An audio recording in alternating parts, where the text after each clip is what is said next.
You first become acquainted with the Austrian school?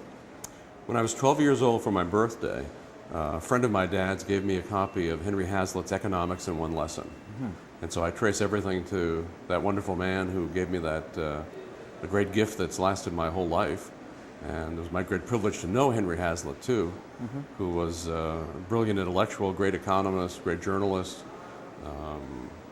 also a great TV guy, by the way. He was astounding to me. He was on a lot of TV shows, serious TV shows in the mm-hmm. 1940s. Very, very effective TV star too. Mm-hmm. But that book, Economics in One Lesson, I still recommend it to people. Mm-hmm. It still is probably, certainly one of the best ways to get introduced to Austrian economics still right this minute. Mm-hmm. Did you become a libertarian right away, or was there a different event that made you become a full libertarian? Well, you know, Ron Paul says we're born libertarians, uh-huh. So at least some of us. So I always remember an incident in the 7th grade, excuse me, I always remember an incident in the 7th grade when our teacher was talking, and this is before the 1964 Civil Rights Act in the United States, but he was advocating the abolition of freedom of association, that businesses, for example, this was the specific case, should not be able to choose their customers, that they should not be able to quote unquote discriminate. So I remember arguing with the teacher, and I said, just seemed to me a violation of his rights. That was about the level of my argument. Mm-hmm. But I thought, why, if, you know, maybe you or I would think it's crazy that he wants to just have red-headed or bald-headed people or whatever go into his business, but why isn't that his choice?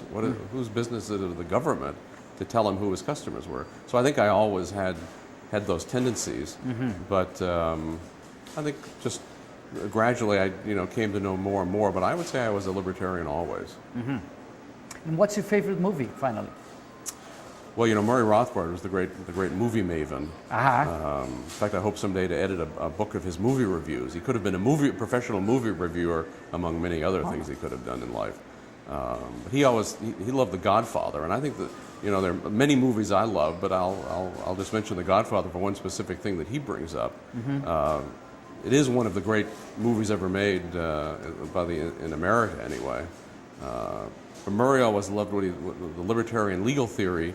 He thought of the scene where the Godfather's in his office, and there's an undertaker comes in and says, Godfather, I need your help. And the Godfather says, well, why are you coming to me now? You know, you've never given me respect. You've never, but go ahead and talk. And he said, so my daughter was raped and beaten by 2 boys, and so I would like them killed.